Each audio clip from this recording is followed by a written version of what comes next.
Running commentary. We are exploring listening to albums. It is a lost art form. We sat down and we listened to the artist's vision and concept, Aladdin Sane. There was something really magical about revisiting Aladdin Sane. And when I say revisiting, I'd never listened to the record all the way through. So I was experiencing it as a novice.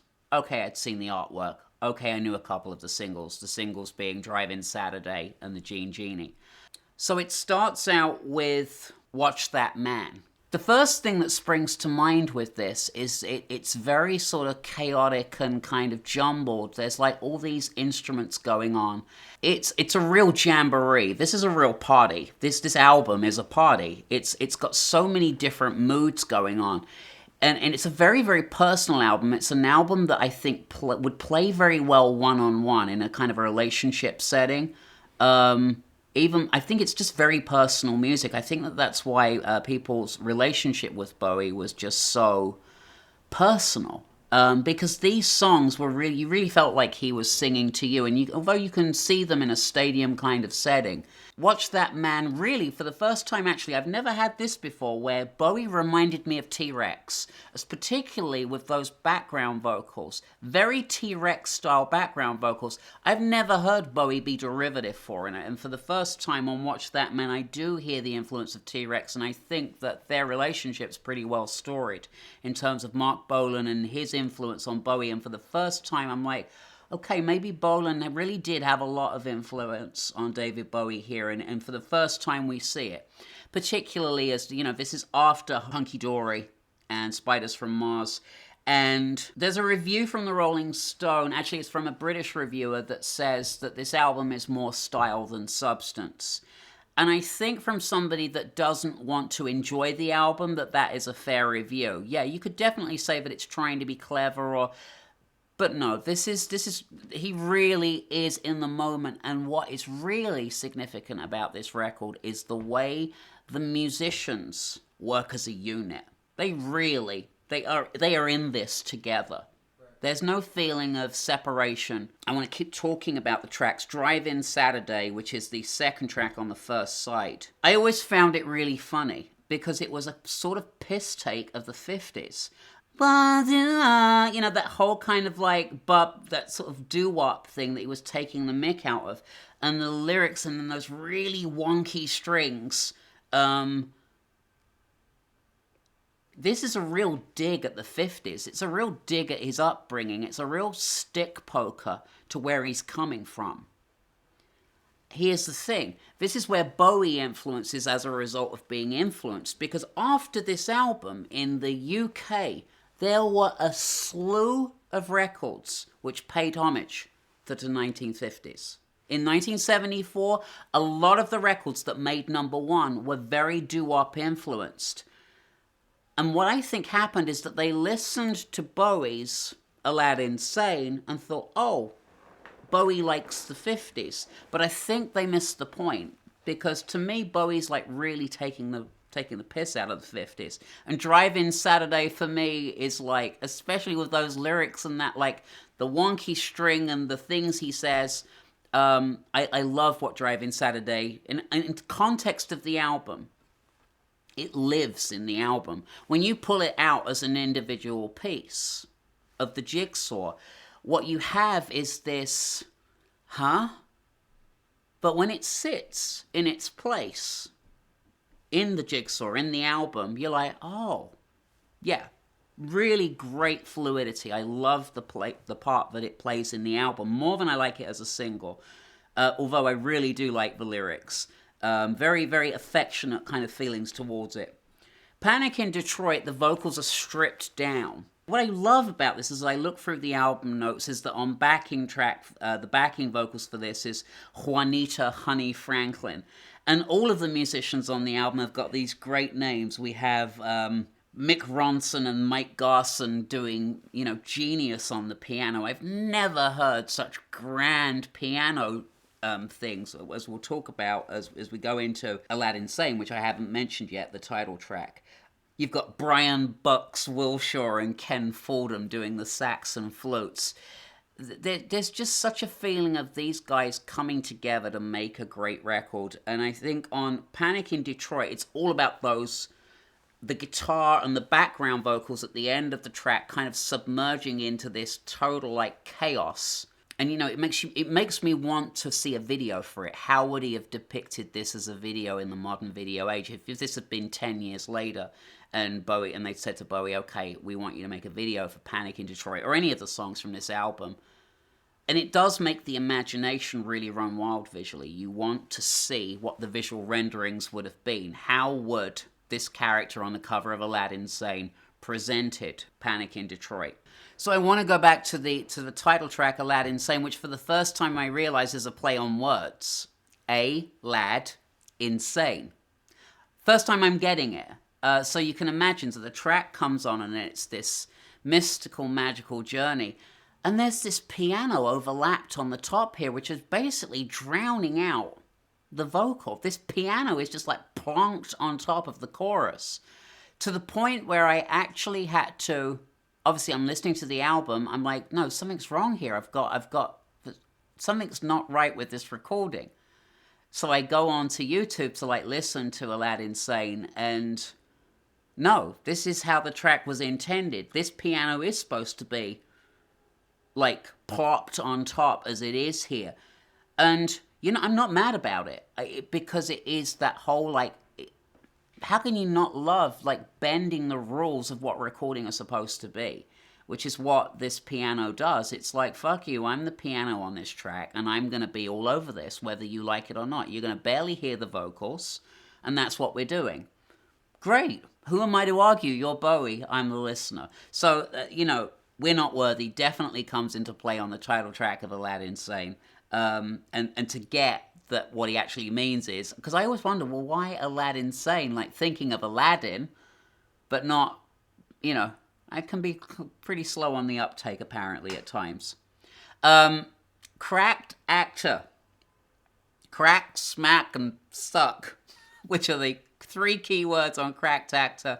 I love it. I think it's great. It's the last track on the first side, and by the time you get to this, you're really mellowed out. It is like when you listen to music and it mellows you out, especially when you go into the thing, and it's like a new relationship, isn't it? When you're listening to a new album, you go into it, and it's okay, I don't know you, I've never met you before, and here you are listening to these songs. So by the 5th song now I have a sense of who you are.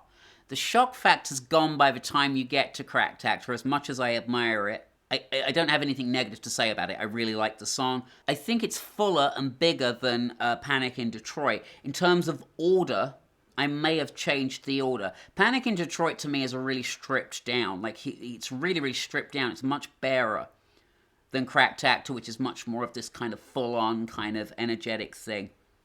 So I feel like the placement of the tracks is interesting. Again, I would never, dream to criticize the track order, but Cracked Actor comes back in and it's like, oh, okay, I'm kind of not in that headspace, like, because Panic in Detroit's taken me elsewhere. I want to go on to Time, which is the first track on side 2, which is just brilliant. It is a great, great song. I love, the Fool's Wanking to the Floor, which is this big lyric on that. I mean, he's so brave with these references, and it's this sweeping kind of like song. It's just big, and it's big and it's memorable, and I can't believe I've not heard it before. And here it is, side 2, track 1 on Aladdin Sane, and I can't wait to hear it again. The Prettiest Star, again, it's these sarcastic 50s references, and it's even more so on The Prettiest Star. You hear, like, this doo-wop, like, kind of like taking the mick out of the 50s. And obviously, and this is where it occurs to me that the whole 50s resurgence that comes out, it comes from Aladdin Sane, it has to. Because there's nothing really before that. Where did that 50s revival come from in British pop? If you think of Rubettes, Mud, Shawaddy Waddy, which were in 74, top of the charts, all of them, the next following year, it comes from Aladdin Sane. Because prior to that, I don't hear any kind of 50s reference, and I don't understand where that 50s revival came from. And I think I now have my reasonings, because they heard Bowie and thought, hey, let's do a 50s revival. So That's what the Prettiest Star makes me think of. You know, to me, it's almost like a second fiddle to Drive-In Saturday. It's kind of along the same. I do think that Bowie can have a tendency to revisit a style or a tone. Sometimes it will take years for him to do it. Sometimes he'll do it on the same album, where he'll kind of mirror something that he's already done on the album later in the album.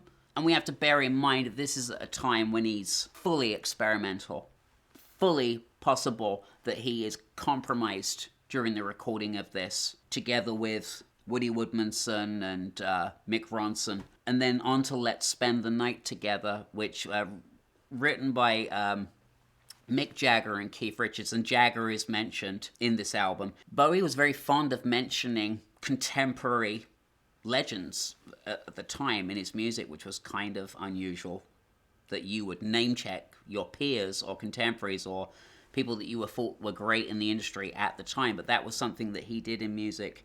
So to sing this Let's Spend the Night Together, I do prefer the Rolling Stones version.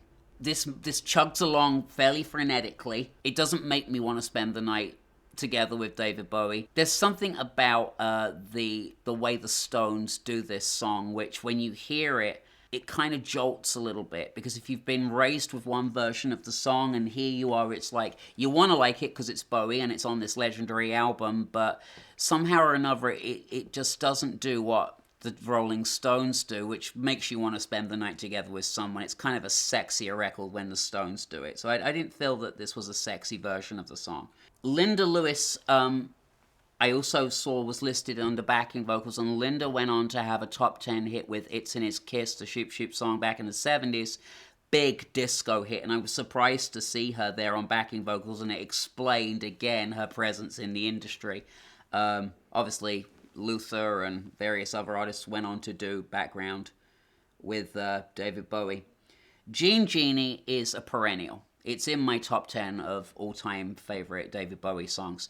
And the reason is because it's in earnest. It starts moving. It keeps moving. The lyrics are hilarious.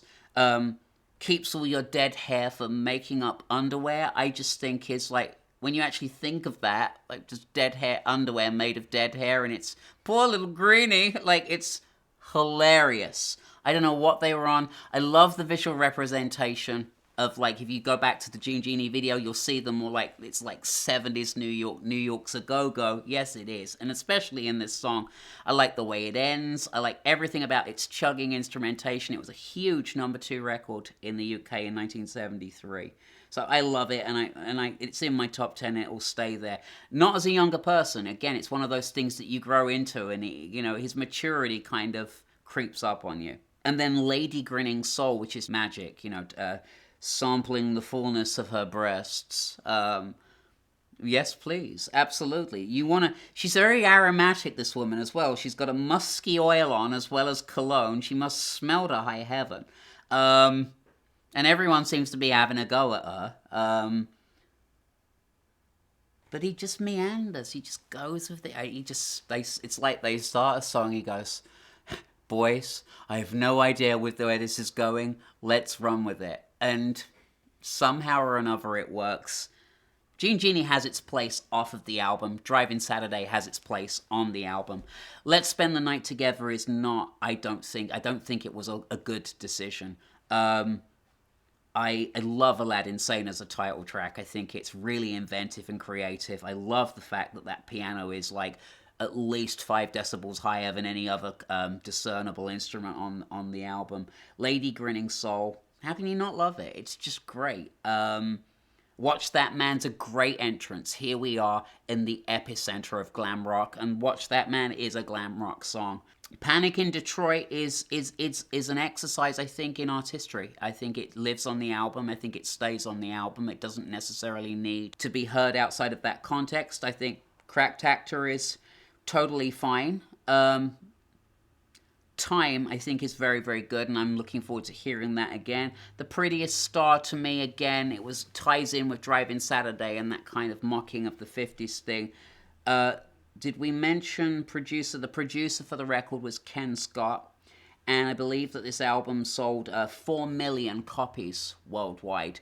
which up until that point was Bowie's best-selling record, and particularly the sales were increased here in the States, where Aladdin Sane was received much more warmly by US critics than it was by UK critics. So that's my extended review of Aladdin Sane at 78%, and I look forward to revisiting it.